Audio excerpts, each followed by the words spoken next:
जय जय श्री हरिवंश। मन मनुष्का मत प्राणा, भगवान ने कहा उद्धव जी से कि मैं गोपियों के लिए इसलिए विरह युक्त रहता हूं कि वो मन मनुष्का मत प्राणा मदर्थे त्यक्त दैहिका। भगवान में मन लगाना साधना है, लेकिन कृष्णमय मन हो जाना मन मनस का, कृष्णमय प्राण हो जाना, प्राण कृष्ण का चिंतन करते हुए जब मन निरंतर हर श्वास में, तो मत प्राणा हो जाता है, कृष्ण प्राणा हो जाता है। गोपिका जी कहती हैं कान भय प्राण में और प्राण भय कान में, ही में न जानी परे कान है कि प्राण है। प्राण ही कृष्ण हो गए या कृष्ण ही प्राण हो गए।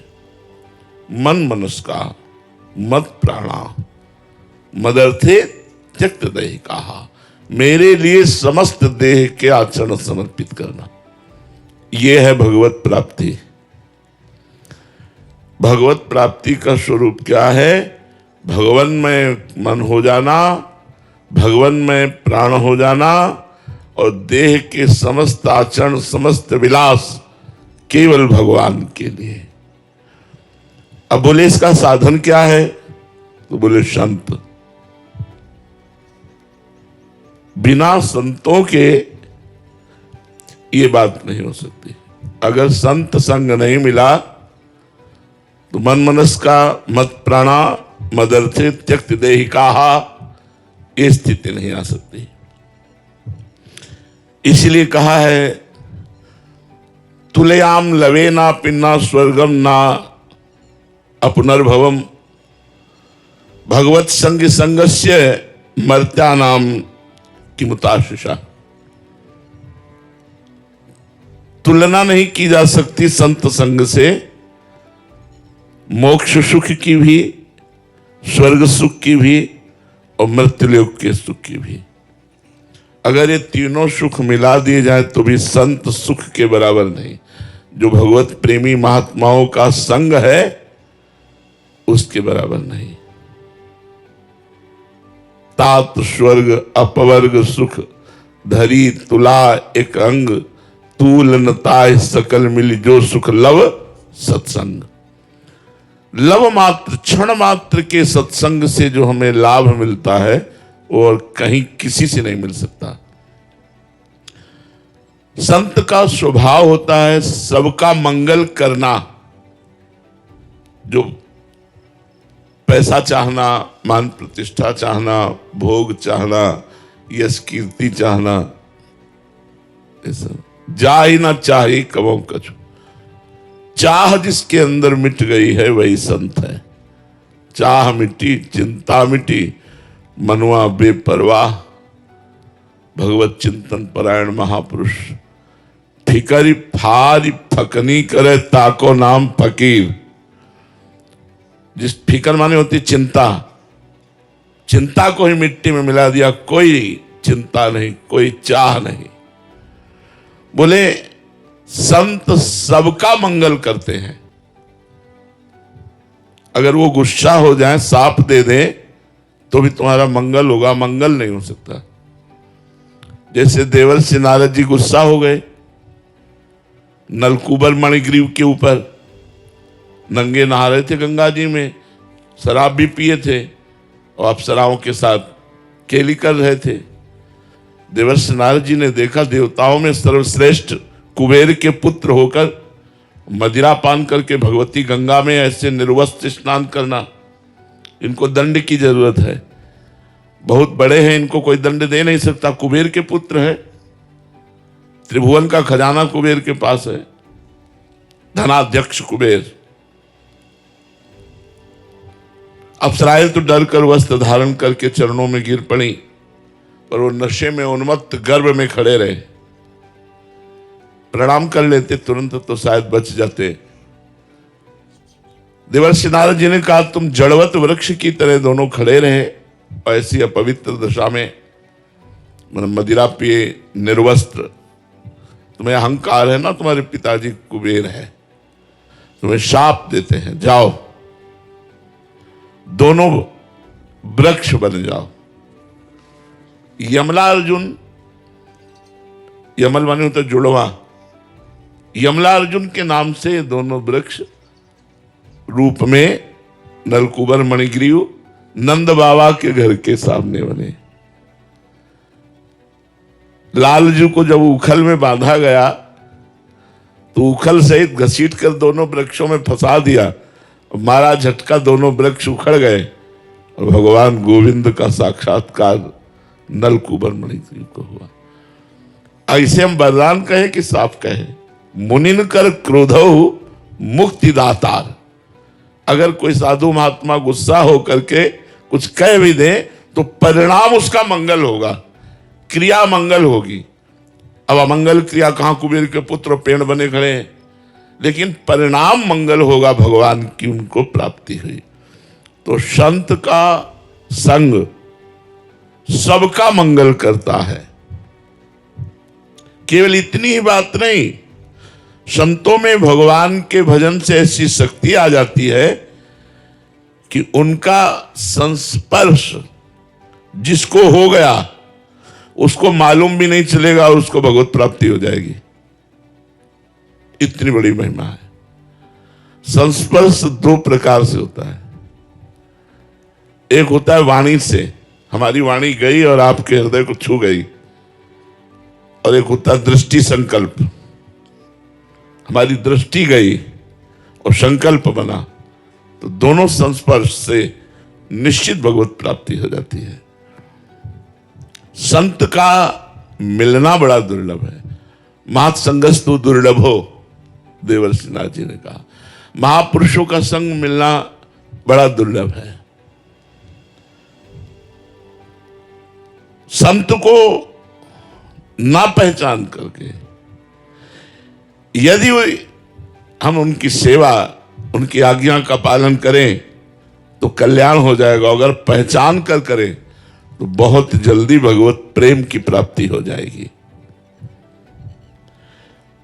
बस संत की अवज्ञा ना करे, अवज्ञा माने उनका अनादर ना करे। भले तुम्हारी पहचान में नहीं आ रहे, किसी बात को देखकर, गुण दोष को देखकर उनका अनादर न करें। वो भगवान के पार्षद हैं। जिस समय कृपा उनकी उदय होगी तब आप पहचान पाओगे ये क्या है, नहीं तो बाहरी लक्षणों से पहचानना बड़ा कठिन हो सकता है। जब हम संत संग करते हैं तो हमारे सामने माया एक रचना रचती है, भोगों का प्रलोभन सामने रखती है और भक्ति भगवान को सामने रखती है। दोनों भगवान की प्रिया है। भक्ति प्रिय माधवा, मायापति मम माया दुरतया। भगवान मायापति भी है और भक्तिपति भी है। भक्ति भगवान को सामने रखती है और माया भोगों को सामने रखती है।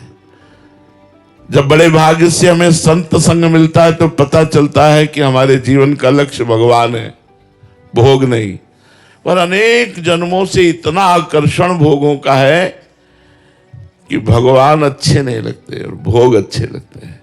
आप देख लीजिए, भोग तुरंत सुख देता है, ऐसा लगता है भगवान तो कालांतर में सुख देते हैं, ऐसा लगता है। और भगवान में सुख है भी कि नहीं पता नहीं। गुलाब जामुन में तो तुरंत सुख है, मुंह में डालो और मीठा लगा, है नहीं। इतना भुलावा माया का है कि हम भक्ति मार्ग में चलने की कोशिश करते भी हैं तो हम भोगों को लेके, भोगों के त्याग के बिना आध्यात्मिक उन्नति नहीं होती। हमारी भूल ये होती कि भगवान भी मिल जाए और चकाचक भोग भी भोगने को मिले, ऐसा नहीं हो सकता। प्रेम गली तिसा करी तामे दो ना समाए। तो संत दर्शन से, संत कृपा से हमें पहले ये विश्वास हो जाना चाहिए कि मैं भगवान का कृपा पात्र बन चुका हूं। अब मुझे भाव भरोस हनुमंता, बिनु हरि कृपा मिले नहीं। संत मिल गए मतलब मोहर लग गई कि हरिजू की हमारे ऊपर कृपा है। अब संत और भगवंत में अभेद दर्शन करना जिसको आ गया, तस्मित् तज्जने भेदा भावात, कि संत भगवान का स्वरूप है। बड़ा कठिन है ये मानना। भगवान जब सबरी जी को उपदेश कर रहे हैं नवधा भक्ति का, तो उसमें कह रहे हैं सातो समूह मोहि मैं जग देखा, मोते अधिक संत कर लेखा। सातवीं भक्ति है कि सब में समान भाव से भगवान को देखे, लेकिन भगवान कह रहे मेरे से भी अधिक बढ़ करके जो संतों को देखे वो सातवीं भक्ति को प्राप्त होता है। जो सप्तवीं आध्यात्मिक उन्नति है वो ये कि सब में भगवान को देखे, लेकिन संतों को भगवान से भी अधिक देखे। हम कह रहे हैं चलो इतना ना सही, भगवान के बराबर, भगवान से अधिक ना देखे तो भगवान के बराबर, ये भगवान है। चलो इतना भी ना सही तो ये भगवान के हैं। इतना तो हम मान नहीं सकते हैं यार कि ये भगवान के जन हैं। तो जैसे हम भगवान की हर वस्तु का आदर करते हैं, प्रसाद है, प्रसादी वस्त्र है, फूल है, माला है, तुलसी है, चरणामृत है, आदर भगवान का, ऐसे हम संत का यदि आदर करें, उनका अनादर ना करें तो हमारा लोक परलोक दोनों बन जाए, दोनों मंगल हो जाए। भगवान में, भक्ति में, भक्त में बिल्कुल अंतर नहीं है। जो गुरु और इष्ट में अंतर रखता है वो कभी भगवान को प्राप्त नहीं हो सकता है। डर है कुसंग का कि अगर सत्संग अपना इतना प्रभाव डालता है तो कुसंग भी अपना प्रभाव डालता है। हम लोग सत्संग तो 30 मिनट 40 मिनट किए, लेकिन जो कुसंग है वो हमारा बहुत ज्यादा है। और आजकल तो मोबाइल का बहुत बड़ा कुसंग है और बहुत बड़ा सत्संग है, दोनों बात है। अगर आप अच्छे अच्छे संत महापुरुषों की वाणी सर्च करके सुनना चाहें तो मोबाइल देवता सुना देंगे, और आप गलत गलत बातें देखना चाहें तो गलत दिखा देंगे। हमारा मन ज्यादा गलत देखना, गलत सुनना पसंद करता है, क्योंकि बहुत जन्मों से माया में लगा रहा है। व्यक्ति का कुसंग, मोबाइल का कुसंग, अगर हम अंदर से समझ करके अपने को बचा ले जाएं तो संत संग का लाभ प्राप्त हो। संत संग किया और लाभ नहीं मिला, या तो वो संत नहीं है जिनका संग किया, और या फिर आपके जीवन में कुसंग है, बाहरी कुसंग, आंतरिक कुसंग।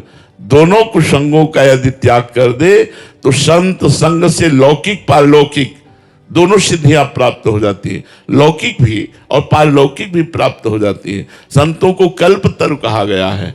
देखो, जब दशरथ जी को लगा कि वृद्धावस्था आ गई, कोई संतान नहीं हुई, तो उन्होंने वशिष्ठ जी के चरणों में निवेदन किया। वशिष्ठ जी ने एक महान तपस्वी श्रृंगी ऋषि का स्मरण किया, और श्रृंगी ऋषि आए और दशरथ जी की कामना पूर्ण हुई। भगवान राम, लक्ष्मण, भरत, शत्रुघ्न जी का चारों का प्रादुर्भाव हुआ, पुत्रष्टि। आज तक इतिहास साक्षी है, लौकिक और पारलौकिक दोनों मंगल कामनाएं किसी की भी पूर्ण हुई है तो संतों से पूर्ण हुई है। संतों की एक अद्भुत महिमा है कि उनमें ऐसे परमाणु होते हैं कि आपको नाम जपना अच्छा लगने लगेगा, आपको भगवान की कथा अच्छी लगने लगेगी, आपको बुरे आचरण चुभने लगेंगे। जैसे आप बैठे हो तो आपको अपनी स्मृति में आ गए, आज से हम ये नशा नहीं करेंगे, आज से हम ये गलत का अपने आप आने लगेगा।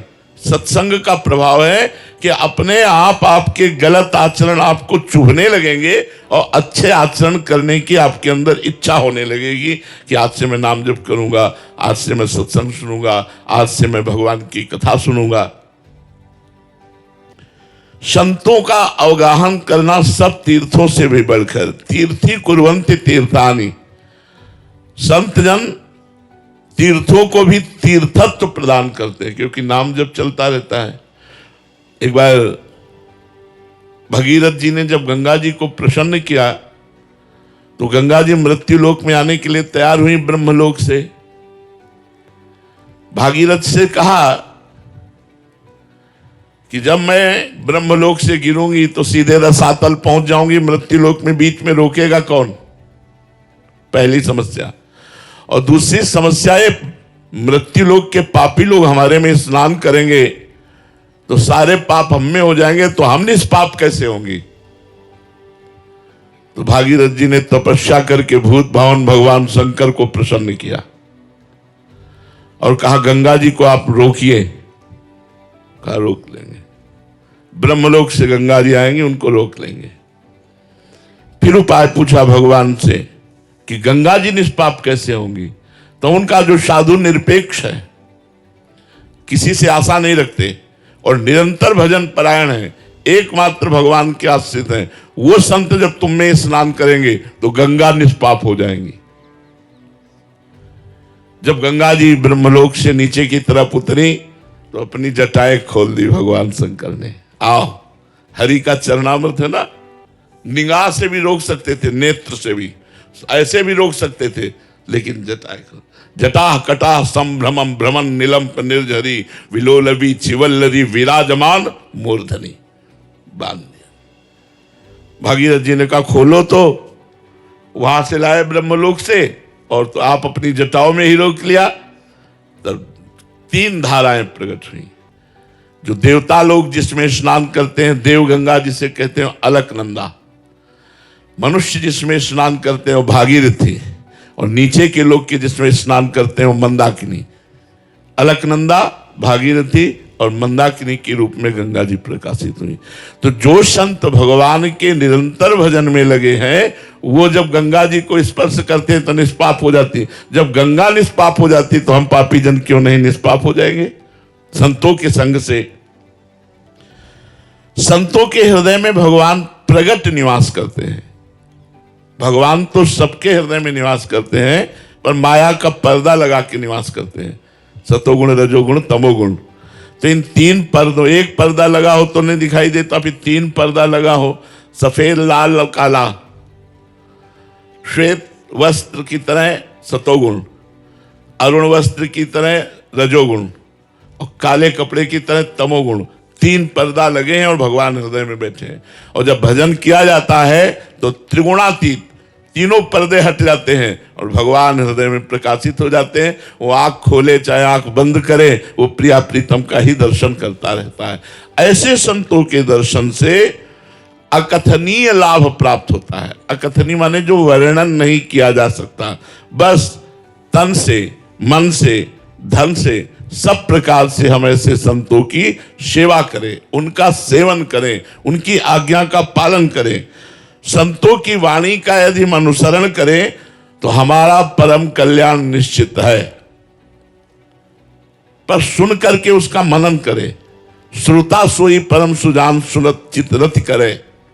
श्रोता वही श्रेष्ठ है जो बात सुन करके और हृदय में धारण करके चल पड़े।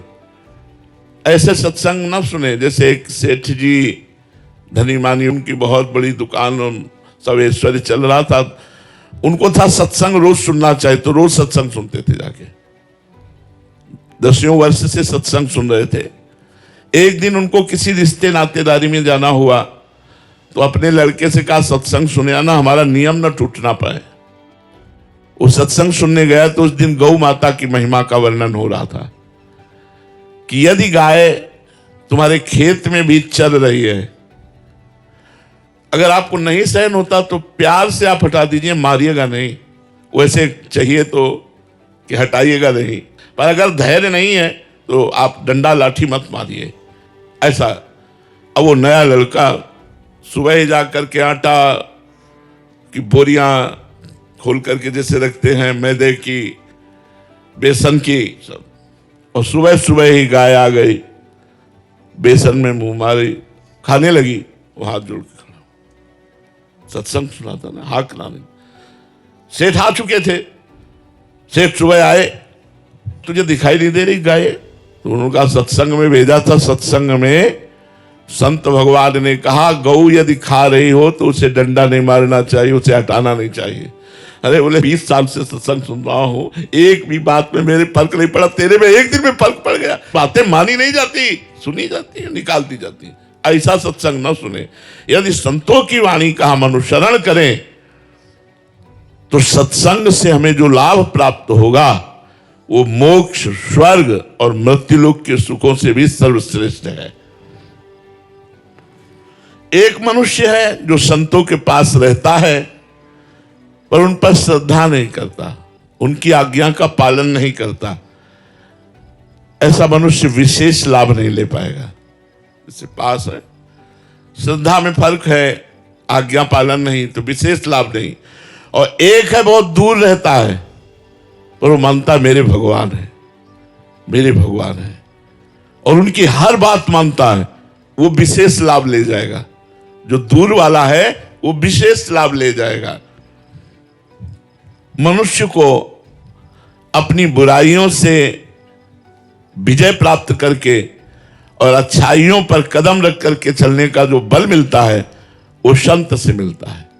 मति कीरति गति भूति भलाई, जब जे जतन जहां जे पाई, सो जानो सत्संग प्रभाऊ, लोकों वेद न आनो पाओ। गति मति कीर्ति आज तक किसी को भी प्राप्त, बस समस्या यह है कि हम संत का अनादर कर देते हैं। बाणासुर भगवान शंकर को प्रसन्न किया, 1000 भुजाएं दे दी। अब 1000 दो भुजाओं में जब बल होता है तो लोग संभाले नहीं संभलते, फिर 1000 भुजाएं हो, 500 इधर 500 इधर, पर्वतों में जाकर रगड़ मारता तो पर्वत चूर हो जाते हैं, कोई लड़ने वाला नहीं। तो भगवान शंकर के पास गए, बोले गुरु अब हमसे युद्ध करो, हमारी भुजाओं में खुजली हो रही। भगवान शंकर हंस दिए, हमारे द्वारा दिए हुए बल से मुझे ही ललकार रहा है, जा तेरी भुजाओं की खुजली मिटाने वाला आ गया है। तो भगवान श्री कृष्ण ने जब बाणासुर की पुत्री उषा को अनिरुद्ध जी से तो फिर काटा, सब भुजाएं काटी, 4 भुजाएं की। शास्त्राबाहु अर्जुन संत भगवान अवधूत शिरोमणि दत्तात्रेय जी की आराधना की, संग किया, उसको ऐसा आशीर्वाद दिया 80,000 वर्ष तक जवान रहकर विषयों का भोग भोगा, मदान हो गया। संत से मिली शक्ति के द्वारा संत का ही अपमान किया, जमदग्नि ऋषि के आश्रम से जबरदस्ती कामधेनु गाय हटा दी, और जब रोका तो उपद्रव मचाया, यहां तक कि जमदग्नि जी का गला काट लिया। संत अनादर भगवान परशुराम ने काट कर फेंक दिया, पूरे परिवार को, है वंश को मिटा दिया। 21 बार पूरे भूमंडल में ऐसे अत्याचारियों को घूम घूम कर काटा भगवान परशुराम जी ने। संत से ही उन्नति होती है और संत का अनादर कर देने पर अवनति हो जाती है। यदि हम संत का अनादर ना करें और संत का सदैव आदर करें तो इतने मात्र से भगवत प्राप्ति हो जाएगी। संत संग जो है अपवर्ग कर, कामी भव कर पंथ, संत का संग सीधे मोक्ष प्राप्ति कराता है। बड़े भाग पाइब सत्संगा, विनय प्रयास होय भव भंगा।